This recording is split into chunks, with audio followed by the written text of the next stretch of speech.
Good day, everyone. I'm Dave Pujadas, and I'm here to discuss the different types and characteristics of circuit elements. In this video presentation, we will talk about passive and active circuit elements and how they differ from each other mathematically. We will also have a quick discussion about linear and nonlinear circuit elements.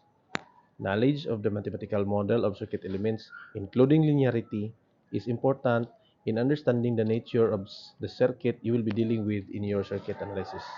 So, stay tuned and watch this video presentation. Please also hit the like and subscribe buttons for updates and more videos. You can also share this video if you find this interesting and worth sharing.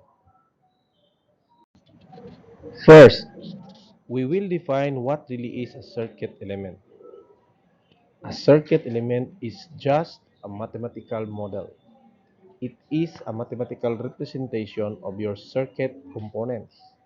In circuit analysis, when we say a circuit element, it refers to the simplest possible mathematical model representing a particular part of a network or a circuit. Say, a resistor, a capacitor, an inductor, or perhaps a generator. Each of these elements can be represented mathematically.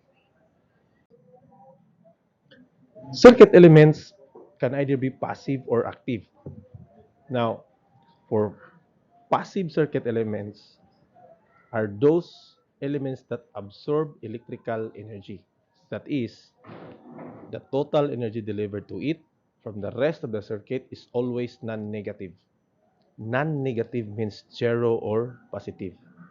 Resistors, capacitors, and inductors are very common passive elements. These circuit components absorb either zero or positive energy from the rest of the network. They are regarded as sinks or absorbers of energy. Now let's take a look at a resistor. A resistor is a circuit element which has a voltage that is linearly proportional to its current. This is the very foundation of the so-called Ohm's law. And this is, however, the model of all typical linear resistors.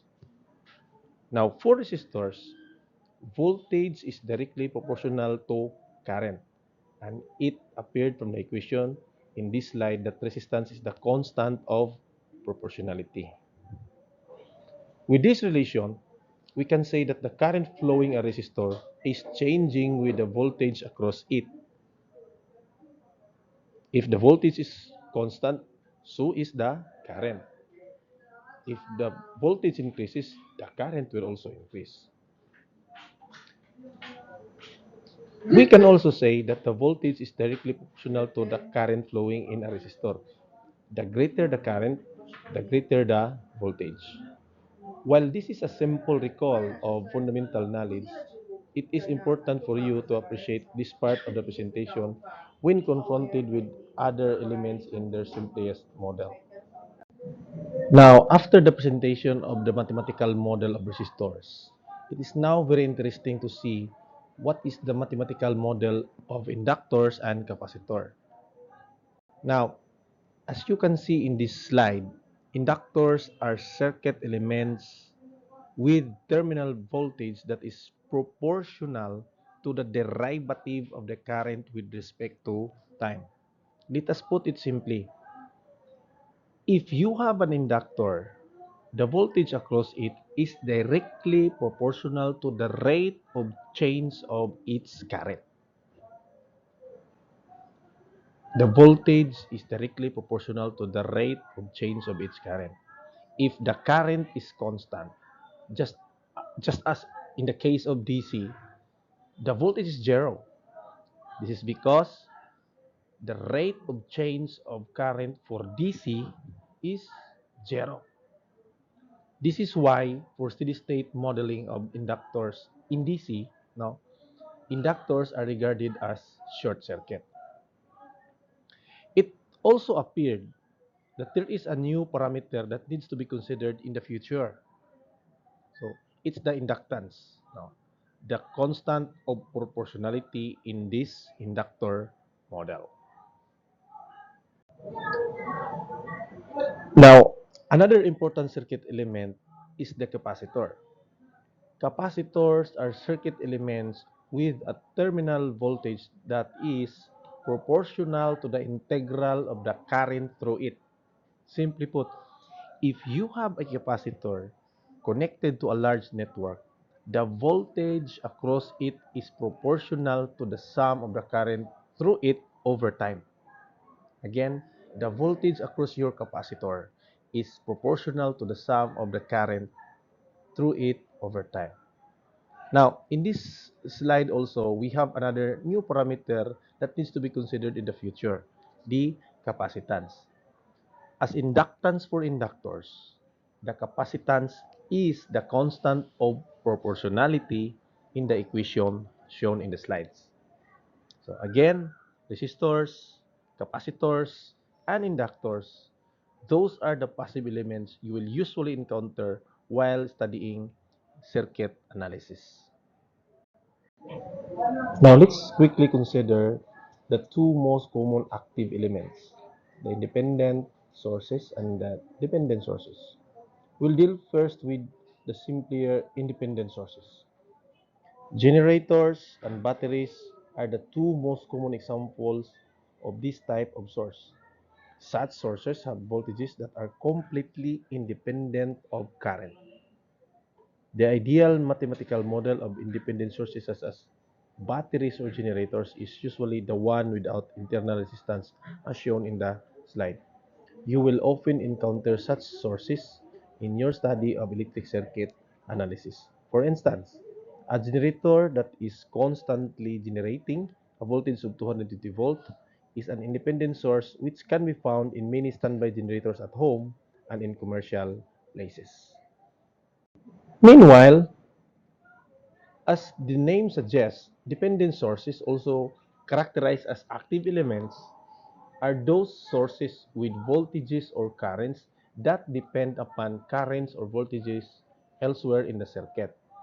For instance, in the circuit diagram shown, the current I2 is the negative of twice the voltage across the 1 kilo ohm resistor R1. That is, I2 is equal to the negative 2 VR1. Simply, the voltage across this element depends on the voltage across the resistor located elsewhere in the circuit. Such a case is typical in many electronic circuits involving transistors. Now, depending on the parameter and the type of sources it is connected to, there are four types of dependent sources. This will be discussed in a separate video presentation, and you can check it out in the comment section. Meanwhile, after discussing the mathematical model of common passive and active elements, let us take a quick look at the linearity of circuit elements. There is a separate discussion on the topic of linearity and superposition of circuit elements, the link of which can be found in my channel. However, I intend to discuss it quickly here so I can present a more compact knowledge regarding the topic of circuit elements. First off, circuit elements can either be linear or nonlinear. Linear elements are those elements that satisfy both superposition and homogeneity. Non-linear elements do not. Superposition and homogeneity tells us a very interesting characteristic of circuit elements.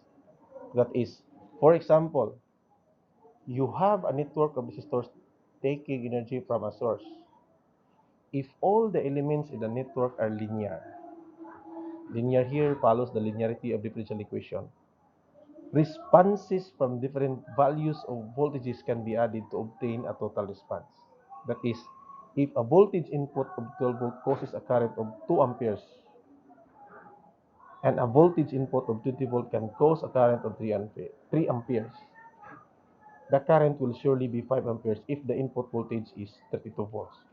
Notice that 32 volts is the sum of input voltages from the two cases of 12 volts and 20 volts. Okay? It is a lot easier to tell whether a particular net circuit element and hence the network is linear or not. The case of resistors as presented previously is one good example. Another example is shown in the slide. Notice that the current is directly proportional to the square of the voltage across the 1 kilo ohm resistor R1. The exponent says it all.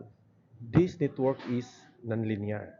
This is why knowledge of circuit elements, mathematical models is important. It gives us the idea of what type of circuit we are dealing with. That's all for this video. Thank you. See you in our next presentation.